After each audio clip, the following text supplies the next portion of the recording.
How's it going, everyone? It was the absolute worst kept secret in gaming, and almost to the point where I wonder if it was all orchestrated, because if it wasn't orchestrated, man, this has worked out beautifully for the Elder Scrolls 4 Oblivion Remaster.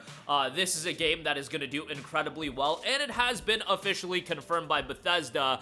They are going to be hosting a live stream tomorrow, April the 22nd, 11 a.m. Eastern Time, to what looks like officially unveil the Oblivion Remaster. They just have an image, 4 listed on it, and yeah, it is dropping tomorrow. I don't know if it's releasing tomorrow. I would imagine it is. I would think that they're gonna do like a little live stream, showcase the game, and then be like, okay, it's out, which is surprising in the sense that these shadow drops are getting more and more commonplace, which I am all for. This is the exact opposite, like polar opposite of the element of gaming that I've been complaining about for so long, with games getting unveiled 5 or 6 years before they dropped. I'll be talking about it a little bit, but I find it absolutely comical that the Star Wars Eclipse Twitter account, which, mind you, Star Wars Eclipse was a game that was revealed like 5 or 6 years ago, recently put out a tweet, "See you there," in reference to the next Star Wars celebration happening in 2027.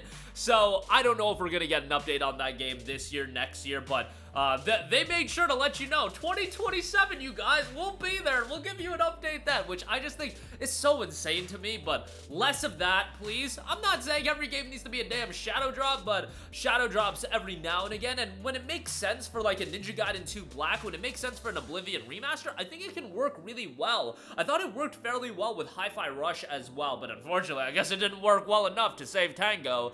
But nevertheless, Oblivion will be released tomorrow. What I want to focus on is, for my PlayStation guys out there, I do have an inclination that this is going to be a $70 release, which I saw some discussion about this. I know on PC, Xbox, you're gonna be able to play the game on Game Pass, but this is the kind of game that I see on PC especially, that people are gonna wanna end up buying it. Now, PC players have the benefit of going on like a Green Man Gaming or some of the other platforms and potentially getting the game a little bit cheaper. On PlayStation, I very much believe that this is going to be a $70 release for a plethora of reasons, and again, sometimes people conflate my own personal feelings with when I talk about it from a business lens. Why do I talk about things from a business lens? Is so we can actually assess why these publishers, these companies are doing the things that they do, and at least understand their perspective and also have an idea and expect certain things to happen because it makes sense from a business standpoint.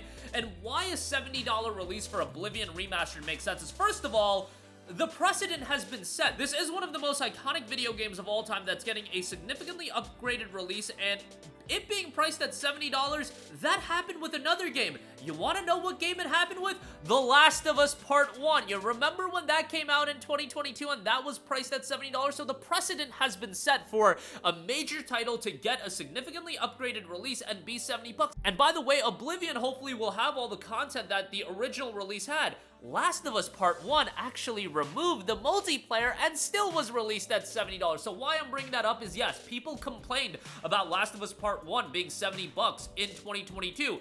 It was still $70, and I guess it did well enough for Sony. What I say is Oblivion, one of the most iconic games of all time, has a significant amount of content if you do everything. It getting remastered and being $70, I wouldn't find that to be surprising whatsoever. In fact, I would say that's probably the likely move. On top of that, and I've mentioned this before in previous videos, but it creates that value for Xbox Game Pass. Microsoft is bringing their games to PlayStation, fair play to them. Bring the games on PlayStation, but they are letting you know that they're gonna price these games at a premium. Forza Horizon 5, $60. Indiana Jones The Great Circle, $70. Releasing that at $70, sure, some PlayStation guys might be mad. You know what that acts as? Almost a promotional vehicle for Xbox Game Pass. It creates that value proposition that Game Pass is giving you. Oblivion, Clair Obscur Expedition 33, Doom the Dark Ages, all in the span of like 3 weeks. And by the way, Oblivion, and at least my hypothetical assessment of the situation is that Oblivion would be at $70, Doom the Dark Ages is $70, Expedition 33, a new $50 game, creates that the optics of value proposition for Game Pass, which Game Pass already has incredible value proposition, but that's what I would assess as the reasoning from Microsoft's standpoint to price this at $70. The precedent has been set with Last of Us Part 1, and I'm sure there have been other games, but you know, I'm not saying every remaster can get away with a $70 price tag or, you know, an upgraded release. Ninja Gaiden 2 Black was $50, and that's Ninja Gaiden 2. Like, no, fair play to Ninja Gaiden. I like Ninja Gaiden 2 Black. Ninja Gaiden 2 Black is no Oblivion remaster. Let's just be honest here. Oblivion is orders of magnitude a more iconic game than Ninja Gaiden 2, and I do think a $70 price tag is likely. I opened the question up for you guys. How will you go about it? Expedition 33 is out this week as well. That's at a $50 price point. I think that becomes a more attractive purchase for PlayStation guys as well. If you are only going to pick up one game this week and Oblivion drops at $70, I've also heard that there's going to be a deluxe edition for Oblivion Remastered. And who knows? I could end up being wrong. Maybe it'll be $60. But I think 60 or 70 is going to be the price point for Oblivion. Even 60, some people would argue, is too much. And I think the fact is that Oblivion has regularly been like $5 on Steam.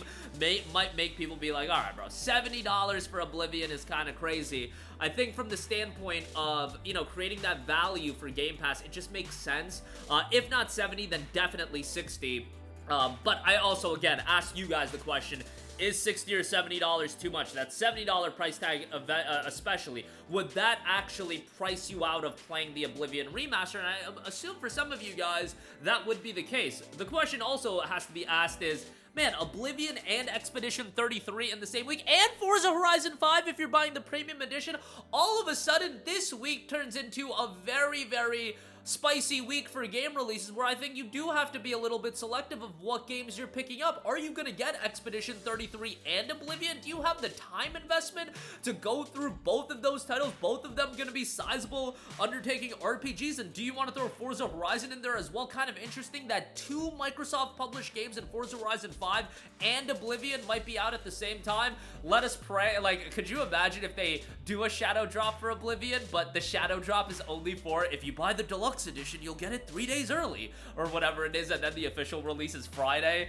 With these, you know, with these tactics these publishers do, I wouldn't even be that surprised by that. But yeah, Forza Horizon 5 is also doing the early access gimmick. The official release is next week, to be fair, with Horizon 5. But given that Indiana Jones just dropped on PlayStation as well, Oblivion Remastered this week, Forza Horizon 5 next week, Age of Empires is coming out as well, Doom the Dark Ages. My goodness, Microsoft, I get it that, you know, when you acquire all of these publishers, this is a ultimate reality that's gonna happen, but yeah, it is kind of insane. And then throw an Expedition 33 in there as well. Quite a stacked lineup of upcoming games, but again, I ask you guys, $70, yes or no for Oblivion Remastered? It's such an iconic game that I think a lot of people will end up spending the $70, and I think the concoction of hype and how this game has been handled, whether intentionally or unintentionally, whether it's been orchestrated or not, I think ultimately it pays dividends for this game. And something like this is so different than what we see out of gaming in terms of it being the worst kept secret and then rolling right into a shadow drop. I think it totally works for this. It's not Elder Scrolls 6, but an Oblivion remaster I think is a huge title, and how they've handled it, whether, again, intentionally, unintentionally, it has been fantastic. But that'll do it for me. Yes or no on the $70? Sound off in the comment section down below. Thank you for watching, and goodbye. Hey guys, we hope you enjoyed the video, and if you did, make sure to hit the subscribe button, and if you're already subscribed, do us a favor and hit the bell icon. This way you'll be notified whenever we post a new video. That's the best way to keep up with all of our uploads, and we usually try to upload 2 videos a day. And with the bell icon hit, you'll be notified whenever we do upload a video. As always, thanks for watching.